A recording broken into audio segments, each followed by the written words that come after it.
Imini yesabatha ibenhle kwabangcwele. Isihloko salenkonzo sithi Unkulunkulu Ophezukonke Nabanye Onkulunkulu. Exodus 3 verse 15. Unkulunkulu wabuye wathi kuMose, uJehova uNkulunkulu wawuyihlo, uNkulunkulu kaAbraham, uNkulunkulu kaIsaka, noNkulunkulu kaJakobe ungithumile kini. Leli igama lami kuze kube phakade engiyakukhunjulwa ngalo ezizukulwaneni ngezizukulwane. Amen. Sesichazele kaningi ukuthi thina siyinzalo kaJakobe noma uIsrael, kaIsaka, kaAbraham. uJakobe unguyise wesizwe sakwaIsrael. Njengoba sihlale sichaza, into yokuqala okumele siyazi imvelaphi yethu njengesizwe esinsonzo saseSouth Africa, bese okwesibili sazi ngosiko lwethu. Sesichaze kaningi ukuthi inkolo yethu okulusiko lwethu sayemukela kuJehova entabeni yaseSinayi. Umthetho omkhulu uJehova uNkulunkulu wethu owasinika wona ilo Exodus 20 verse 3 othi, ungabi nabanye onkulunkulu ngaphandle kwami. Isisekelo senkolo kaJehova iqukethwe kulomthetho othi, ungabi nabanye onkulunkulu ngaphandle kwami. Njengabantwana boPhezukonke, asivumelekile kuba noma ngayiphi indlela sikhothamele noma sibabaze enye into sibize ngoNkulunkulu wethu ngaphandle kwaJehova. Ukuba nomunye uNkulunkulu ngaphandle kwaJehova kungokuhlubuka uJehova okungiyena yedwa uNkulunkulu wethu njengenzalo kaJakobe. Ezinye izizwe zingaba nabo abanye onkulunkulu, kodwa thina saba nesivumelwano noJehova ukuthi asoze saba nomunye uNkulunkulu ngaphandle kwaJehova. Ziningi-ke izindlela zokuba uhlubuke uJehova ube nabanye onkulunkulu ngaphandle kwakhe. Inkolo yethu iyinkolo eqonde kunazo zonke izinkolo ezikhona emhlabeni, futhi uNkulunkulu wethu mkhulu kunabo bonke onkulunkulu abakhona emhlabeni. Lena inkolo enomthetho sisekelo obhalwe phansi, futhi owalethwa ngqo kithi nguNkulunkulu wethu, ebonisa kithi ubukhona bakhe. Ukubonisa ukuthi kubaluleke kangakanani ukuhamba ngezimiso zikaJehova, sizwa uJehova uqobo ku-Exodus 20 verse 5 to 6 ethi, ungazikhothameli, ungahungeki ukuba uzikhonze, ngokuba mina Jehova uNkulunkulu wakho ngiNkulunkulu onomhawu, ngihambela ububi bawuyise kubantwana kuso isizukulwane sesithathu nesesine sabangizondayo, kepha ngibenzela umusa abazinkulungwane balabo abangithandayo bagcine imiyalo yami. Amen. Kusemthethweni elishumi ukuthi uma ungayigcini imithetho kaJehova, uJehova ukuthatha njengesitha sakhe akujezisa. Engagcini ngokujezisa wena wedwa, kodwa ajezise ngisho isizukulwane sesithathu nesesine sakho. Ukungabi nabanye onkulunkulu ngaphandle kaJehova kuchaziwe futhi ku-Isaiah 44 verse 6 lapho kuthi, usho kanje uJehova inkosi kaIsrael nomhlengi wakhe, uJehova wamabandla uthi, ngingokuqala futhi ngingokugcina, ngaphandle kwami akekho uNkulunkulu. Amen. uJehova yedwa okumele simkhonze ngokumesaba, singazakheli abanye onkulunkulu. Ku-Exodus 5 verse 28 kuya 29 sizwa uJehova ethi, ngiwezwile amazwi alaba bantu abakhulume kuwe, basho kahle konke abakukhulumile. Sengathi kungaba njalo enhlizweni yabo, bangesabe, bagcine njalo yonke imiyalo yami, ukuze kube kuhle kubo nakubantwana babo kuze kube phakade. Amen. uJehova ubheke ukuba sigcine yonke imiyalo yakhe, singayikhethi. Sigcine yonke imithetho kaJehova owayishiya kuMose wabuye wayigcizelela ngabaprofeti abamlandelayo. KuMathewu 5:17 uYeshua uthi, "Ningasho ukuthi ngizochitha umthetho nabaprofeti. Angizelanga ukuzochitha, kodwa ngize ukuzogcwalisa." Amen. Ngokucacile uYeshua uthi akazelanga ukuzochitha umthetho kaJehova owawuletha ngoMose kanye nezimfundiso uJehova owaziletha ngabaprofeti, kodwa uzogcizelela lowo mthetho nezimfundiso zabaprofeti. Ngokuqondile isihloko salenkulumo sithi umehluko phakathi kwaNkulunkulu Ophezukonke nomdali wezulu nomhlaba kanye nabanye onkulunkulu. Uma sithi uJehova ngusomandla, unguNkulunkulu Ophezukonke, asimthophi ngoba enguNkulunkulu wethu. Kodwa kwasemandulo uJehova ubonisile ukuthi ungusomandla, ungoPhezukonke. Kunezinto ezenziwa nguJehova abangekho onkulunkulu abake bazenza kwasekudabukeni komhlaba, futhi ongasoze kwaba nonkulunkulu ozenzayo ngaphandle kwaJehova kuphela. Akekho unkulunkulu ongahlukanisa ulwandle phakathi kuhambe kulo abantu abayizigidi ezimbili bengacwili, nguJehova kuphela.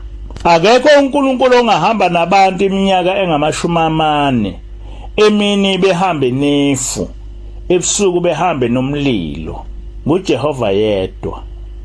Akekho unkulunkulu ongahamba nabantu abayizigidi, kuthi uma sebomile bashaye itshe, kuphuma amanzi, baphuze bonke. Akekho unkulunkulu ongahamba nabantu iminyaka engama40 bengalambi, njalo ngosuku badle ukudla okuvela ezulwini, ngaphandle kwaJehova uNkulunkulu Ophezukonke. Ngalokho-ke uJehova uNkulunkulu wethu uzibonakalisile ukuthi unguNkulunkulu ongelinganiswe naNkulunkulu owakhiwe ngabantu. Njengesizwe sinsundu siyasizithole sesinabanye onkulunkulu, sesinamasiko aphambana nomthetho kaJehova. Kwenzeka kanjani lokho?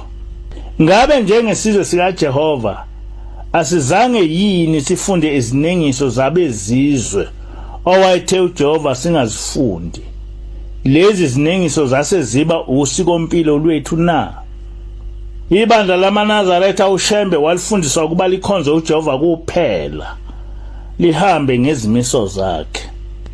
Ekhasini 57 lencwadi ka-Advocate Mnyandu ethi izintshumayelo zenkosi ilanga, ubaba ilanga uthi, "NgeSabatha elidlule bengikhuluma khona lokho nje kuphela, ukuthi ningakhohlwa ukuthi uma uNkulunkulu lo kaShembe engesiye uNkulunkulu wenu, ngeke anisiza ngalutho. Bengizama ukuba nginikhumbuze ukuthi uShembe wayeze emhlabeni ukuba abantu baphenduke babe ngabantwana basezulwini, bahlale noNkulunkulu, uNkulunkulu ahlale nabo, nabo bahlale naye." Amen. uNkulunkulu kaShembe-ke nguJehova. Ngabe enkolweni yethu ukhona yini umehluko phakathi kwaJehova nomvelinqangi? Kuthina esikhonza uJehova, umvelinqangi uyisithopho, ungelinye igama likaJehova, njengoba noShembe ekuchaza kanjalo kwihlabelelo 93. Kodwa kulabo abangamemukeli uJehova njengoNkulunkulu wabo, umvelinqangi ngomunye uNkulunkulu, uNkulunkulu wethu njengesizwe simnyama ohlukile kuJehova. Uma kunjalo okusho ukuthi umvelinqangi unguNkulunkulu okholakalayo ukuthi ukhona, kodwa ongakaze alethe imiyalezo nakunoma ubani ukusichaza ukuthi unguNkulunkulu okhonzwa kanjani. Uthi-ke ubaba ilanga, uNkulunkulu okukholakalayo ukuthi usezulwini, kodwa ongakaze akhulume nabantu abachazele ukuthi ukhonzwa kanjani. Lowo uNkulunkulu akasiye uNkulunkulu wethu, ngoba thina sinoNkulunkulu okhulumayo, uNkulunkulu ohlala nabantu. uNkulunkulu omuhle ilo uNkulunkulu owafika noMose, namuhla ofike noShembe, uNkulunkulu okhulumayo ohlala nabantu. abachazele ukuthi ufuna ukukhonzwa kanjani. Kodwa ngaphandle kwamasiko ethu okusengamasiko esizwe sakwa-Israyeli, lokho esingakubiza ngokuthi zinganekwane okuseqinisweni izinto ezake zenzeka emandulo. Usuku lokugcina esizweni sakithi ngesiXhosa lubizwa ngokuthi ngumgqibelo.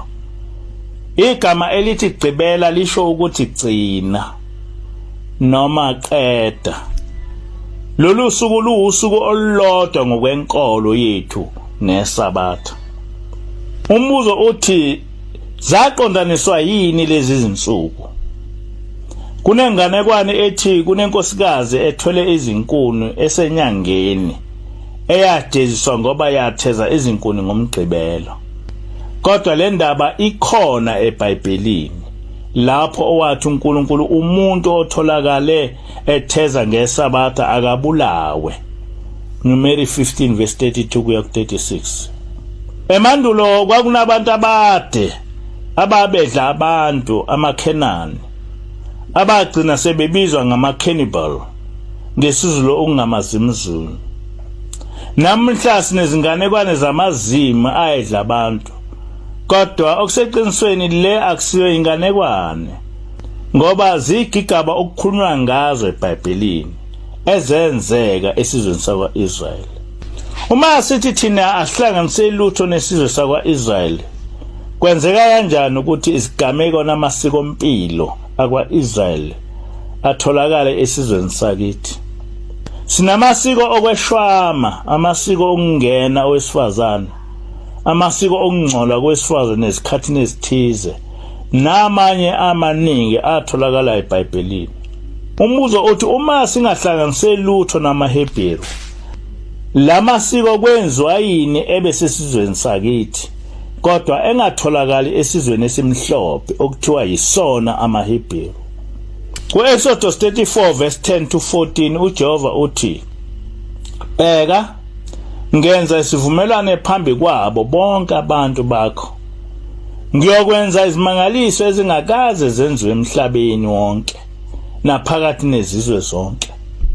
Bonke abantu enihlala phakathi kwabo bayakubona umsebenzi kaJehova ngokuba kuyinto esabekayo. Lokho engizokwenza ngawe, qaphela lokho engikuyala ngakho namhla. Uyabona-ke, ngizowaxosha phambi kwakho ama-Amori namaKhanani namaJabusi. Qikelela ukuba ungenzi isivumelwano nabantu bezwe oya kulo funa babe lugibe kuwe. Kepha niyobhidliza ama-altare abo, niphihlize izinsika zabo, nigawule o-Ashera babo. Ngokuba anikukhonza omnye uNkulunkulu, lokhu Jehova ogama lakhe lingumhawu, unguNkulunkulu onomhawu. Amen. Kodwa ku-Ezra 9 verse 1 to 2 kuthi, sekwenziwe konke lokho abaholi beza kimi bathi, abantu bakwa-Israyeli, abapristi, amaLevi, abazehlukanisanga kubantu bezizwe, nasemkhubeni yabo eyenyanyekayo, eyamaKhenani, amaHiti, namaJabusi, abaseGibhithe nama-Amori. Ngokuba abasithathela amadodakazi azo, balungcolisile ulibo olungcwele ngokusihlanganisa nabezizwe. Abaholi nezikhulu baba ngobhongoza ekwenzeni lokho ungathembeki kuJehova. Amen. Kwathi siyisizwe sikaJehova, sahlanganisa nezizwe ezikhonza abanye uNkulunkulu, owayethe uJehova singaganiselane nazo. Sase singena ogibeni, samlahla uJehova uNkulunkulu wethu. Sase silandele abanye onkulunkulu bezizwe, ezinye esizifice eAfrika, kodwa ezinemikhuba eyisinengiso uNkulunkulu wethu. Kumele kucace ukuthi thina amaNazaretha uma sikhuluma ngomvelinqangi, sisuke sikhuluma ngelinye igama likaJehova, njengoba echazwa umprofeti kwihlabelelo 93. Kodwa uma leli gama selisetshenziswa kuNkulunkulu wezulu lomndeni, ovumela ukuhlabela amadlozi, owemukela abangenwe ngamadlozi asikwazi ukuzihlanganisa nalowo uNkulunkulu. Lowo uNkulunkulu ovela kwamanye amazulu. Ithi-ke ingilosi kimi, ezulwini akukho umsebenzi ongenzelwa ingilosi noma esinye isidalwa ngaphandle kwaJehova. Emhlabeni ingilosi isuke izofundisa abantu ukuthi uJehova udunyiswa kanjani. Uma sekukhona umuntu noma umoya odunyiswayo ngaphandle kwaJehova yedwa, owenza lokho usuke esemhlubukile uJehova. Inkosi ibusise enikuzwile.